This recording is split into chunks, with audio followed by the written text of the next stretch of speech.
Elvina yang memimpin kita dalam doa. Mari kita berdoa. Terima kasih Tuhan atas berkat yang telah Engkau berikan kepada kami hingga saat ini kami bisa berkumpul di tempat ini. Sekarang kami akan belajar, tolong sertai kami agar bisa memahami dengan baik pelajaran yang diberikan oleh guru kami. Terima kasih Tuhan, amin.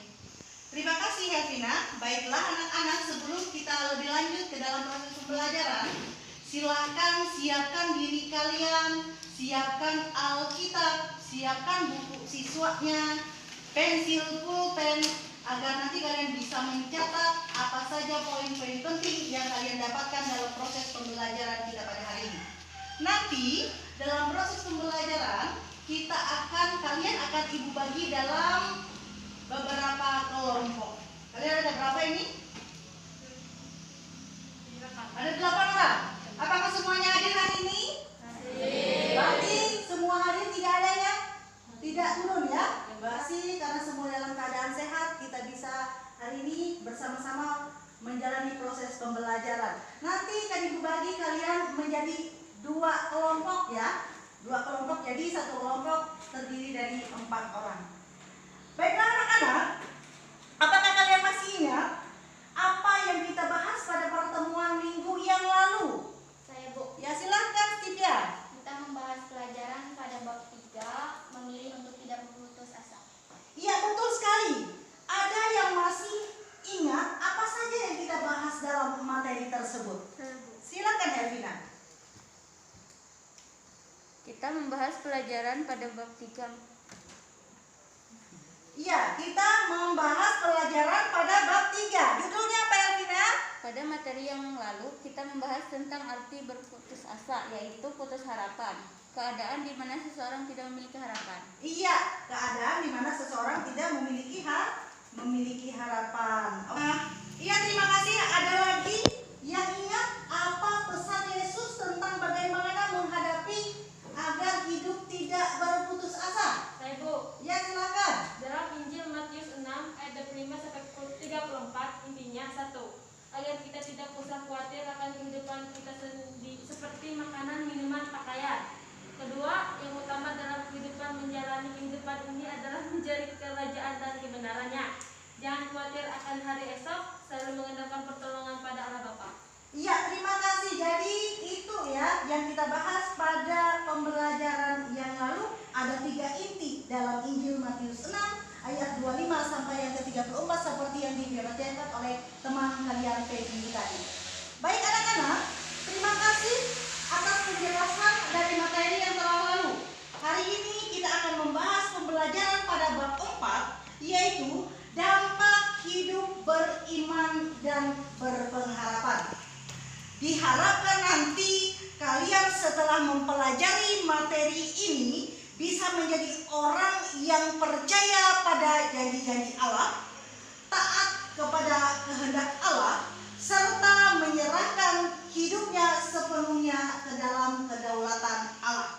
Dan juga diharapkan nanti kalian bisa menjelaskan, memahami, dan mendeskripsikan tentang pengertian iman dan pengharapan, memahami makna iman dan pengharapan, serta sikap hidup beriman dan berpengharapan.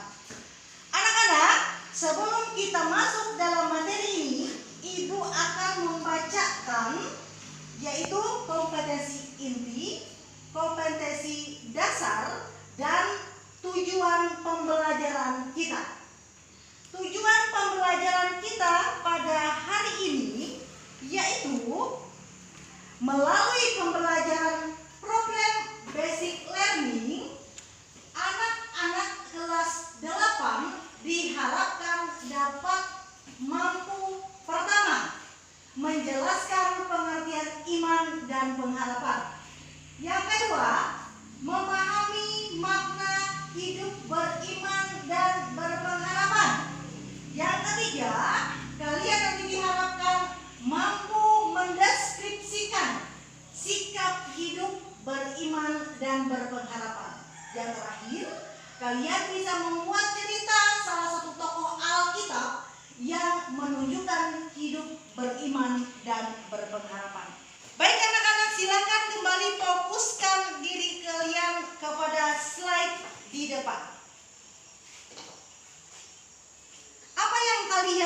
lihat pada slide itu? Perahu, Bu. Oh iya, ada perahu di situ. Oke, ada yang lain? Perahu dengan dua buah dayu. Oke, perahu dengan dua buah dayu. Iya, betul sekali. Itu gambar perahu dengan dua buah dayu.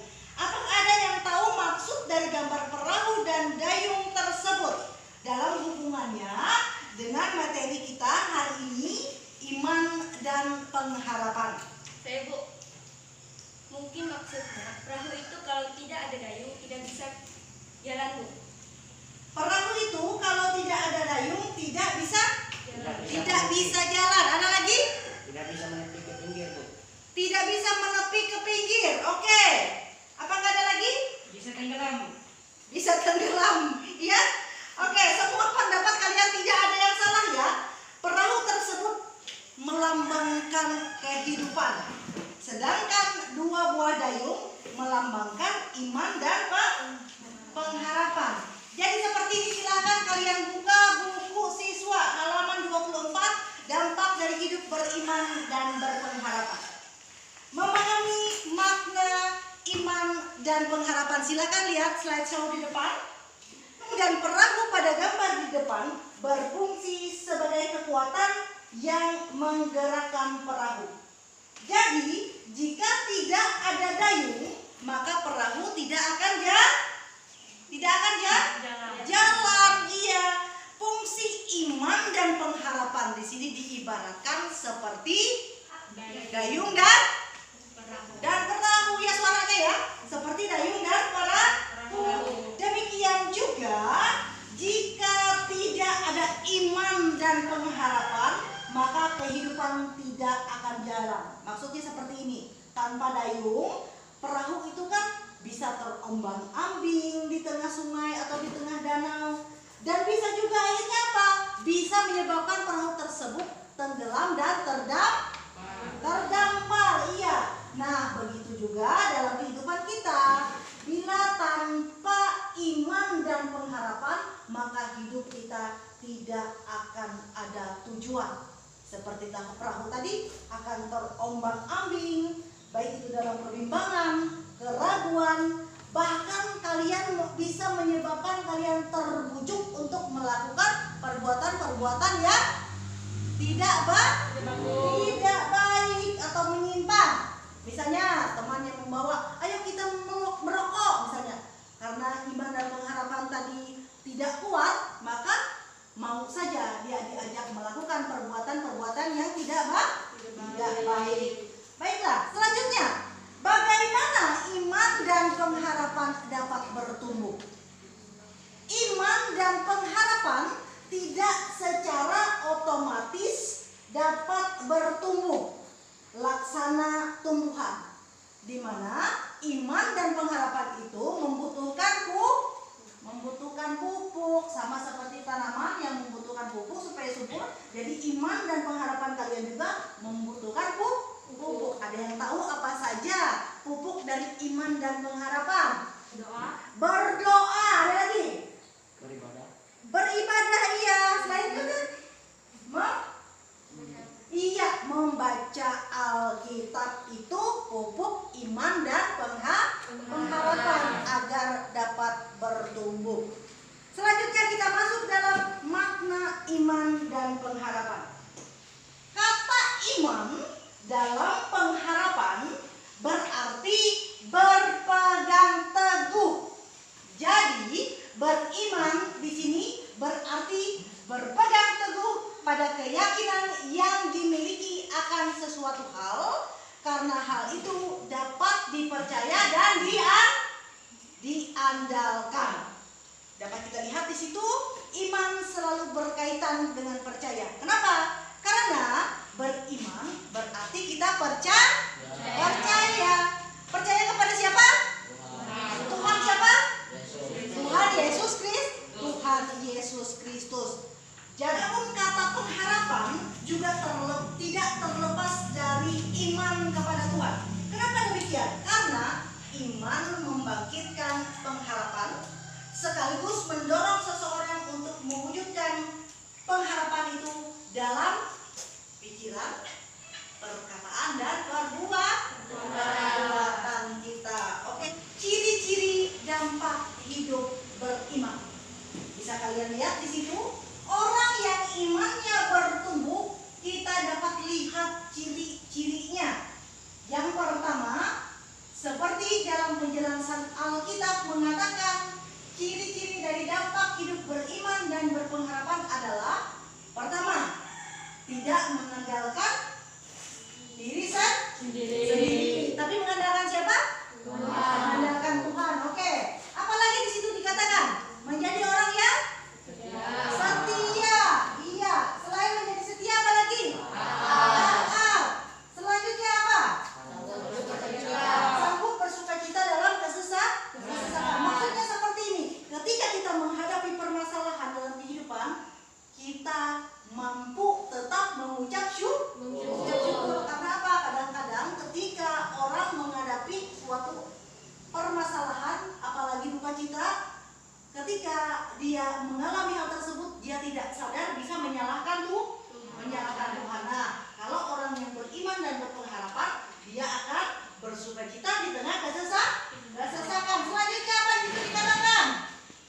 Selanjutnya berani bersaksi, percaya segala sesuatu, memiliki pendirian yang teguh.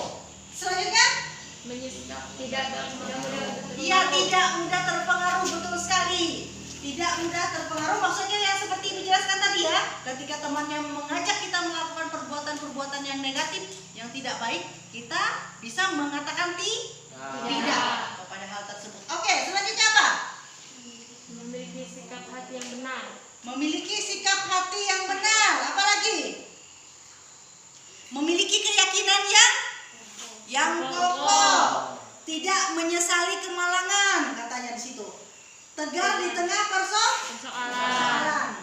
Berani menanggung risiko, dan yang terutama yaitu tidak mengenal kesesatan, berpegang teguh pada janji Allah.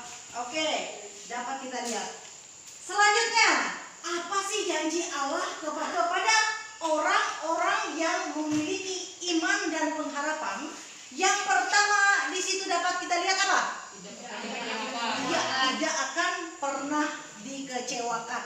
Selanjutnya, tidak akan dipermalukan, akan selalu memperoleh pertolongan. Yang selanjutnya apa? Memperoleh pembelaan dari Allah. Lanjut, memperoleh berkat-berkatnya. Jadi jangan khawatir, ketika kita beriman dan pengharapan, kita pasti akan memperoleh berkat-berkat dalam kehidupan kita.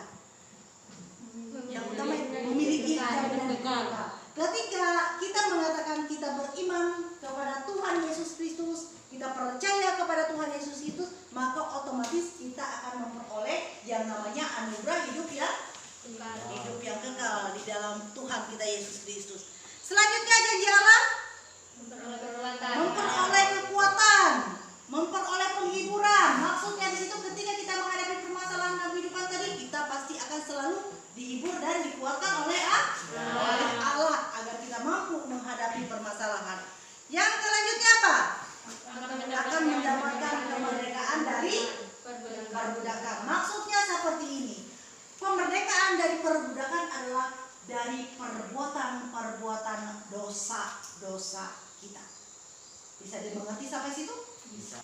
Baik anak-anak, yang materi yang bisa Ibu sampaikan, apakah ada yang ingin kalian tanyakan dari materi tadi? Atau ada yang masih belum jelas penjelasannya dari gambar perahu tadi?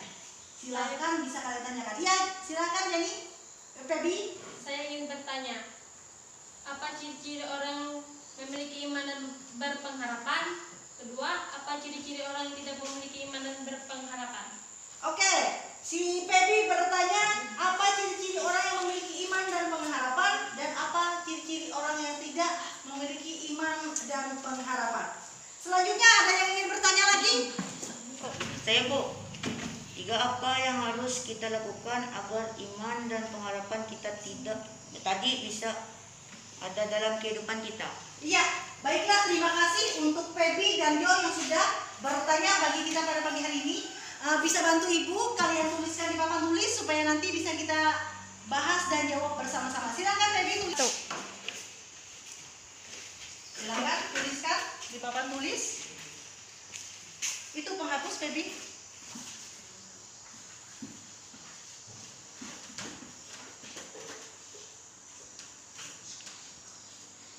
Jo, maju ke depan menuliskan pertanyaan Jo.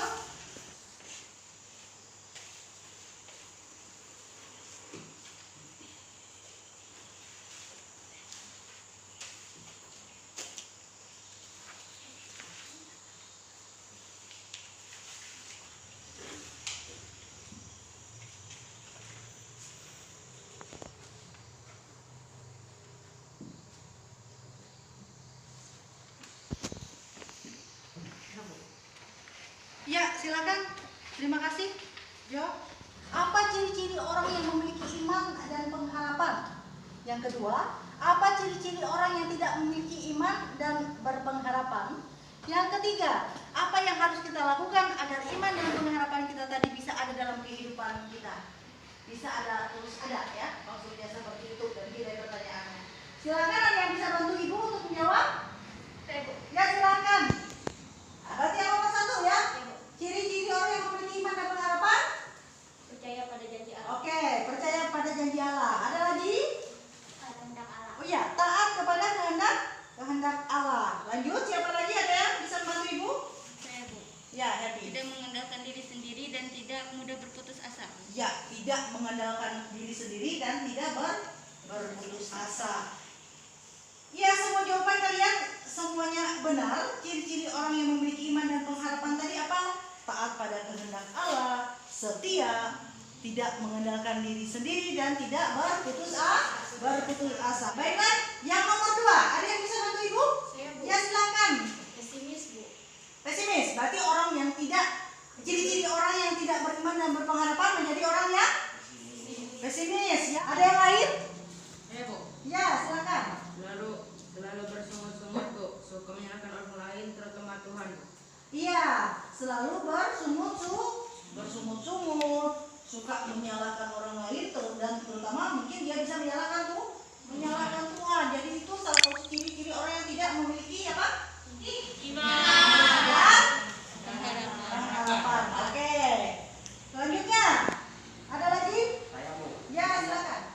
Mengandalkan dirinya sendiri. Iya, mengandalkan dirinya sendiri, menganggap dirinya hebat ya. Apa yang dia dapat itu hasil usaha sendiri itu ya, kalau orang yang mengandalkan diri sendiri. Ada lagi yang mau menambahkan? Kalau tidak ada, kita masuk dalam jawaban yang ketiga. Silakan. Ya, silakan. Cara agar iman dan pengharapan tadi bisa terus ada dalam kehidupan kita, yaitu dengan cara rajin berdoa. Rajin berdoa. Ada lagi? Saya, Bu. Ya. Rajin beribadah dan membaca Alkitab, Bu. Iya, rajin berdoa dan membaca Alkitab. Seperti yang sudah dijelaskan tadi ya, iman dan pengharapan itu diibaratkan seperti iya, yang namanya tumbuhan, supaya dia tumbuh subur harus dipupuk. Nah, kalau tumbuhan memerlukan pupuk, iman dan pengharapan pupuknya apa? Rajin beribadah. Dan beribadah. Dan pengharapan itu agar selalu ada dalam kehidupan kita, tidak otomatis muncul, tapi harus dipupuk dengan berdoa, membaca Alkitab dan beribadah. Sekarang kita masuk dalam diskusi kelompok. Tadi sudah Ibu bagikan ya kalian dalam kelompok. Silahkan gabung ke teman-temannya yang sudah Ibu bagikan tadi. Kalian maju ke depan untuk mengambil kertas bahan diskusi kalian. Bisa dilihat di slide di depan ya. Itu yang pertama yaitu arti iman dan pengharapan. Yang kedua, makna hidup beriman dan berpengharapan. Yang ketiga, hubungan iman dan berpengharapan. Yang keempat, mencari, menemukan, mendaftarkan dan menguraikan dengan singkat ya ayat-ayat dalam Daniel 3 ayat 16 sampai 18, Yakobus 1 ayat 2 sampai 8, Yakobus 2 ayat 14 sampai 17 dan 1 Petrus 1 ayat 21. Silakan ketua kelompok yang maju ke depan. Kelompok 2 yo.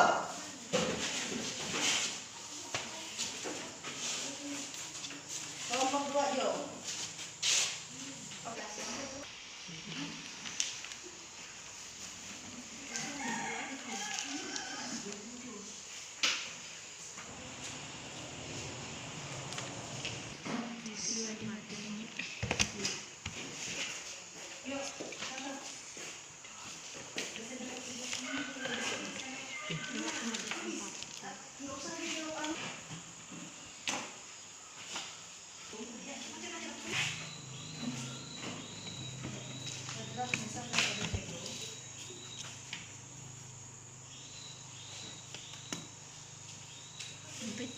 Itu isa ayat tujuh.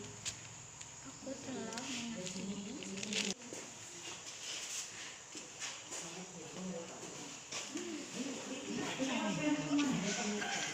Dengan yang baik. Oh ya, jika tidak.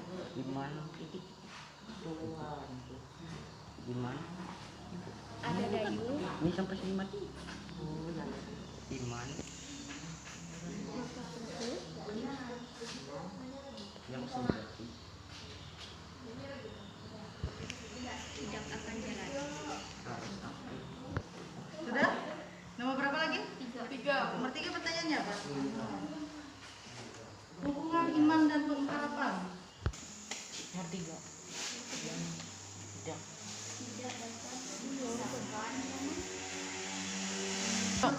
Baik anak-anak, diskusi kita selesai. Silahkan bagi masing-masing kelompok maju ke depan perwakilannya untuk membacakan hasil diskusi kita yang pertama. Nama saya Natali dari kelompok 1. Hasil diskusi kami, jawabannya iman dan pengharapan diibaratkan seperti dayung dan perahu. Jadi, jika tidak ada iman dan pengharapan, maka kehidupan tidak akan jalan.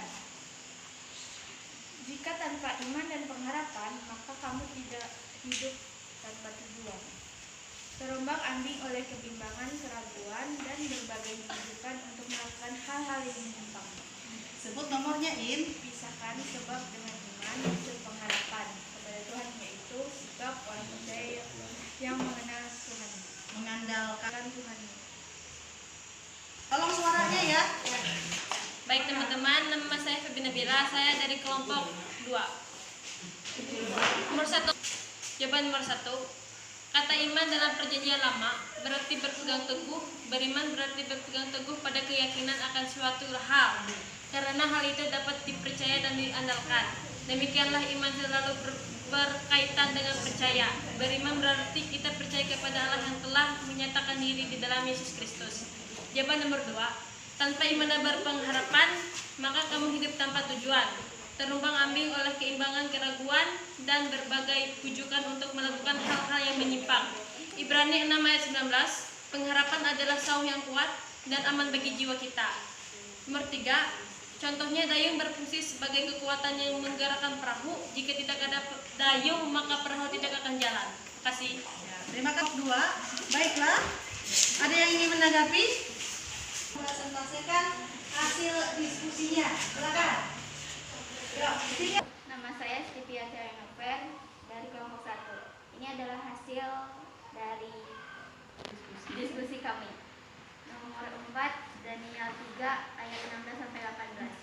Cerita Sadrak dan Abednego yang diancam Raja Nebukadnezar dimasukkan ke dalam perapian yang menyala-nyala. Mereka memberikan kesaksian yang berani tentang kesetiaannya kepada satu-satunya Allah yang benar. Mereka mempunyai pengharapan di mana pada Allah yang adalah perlindungan dan kekuatan.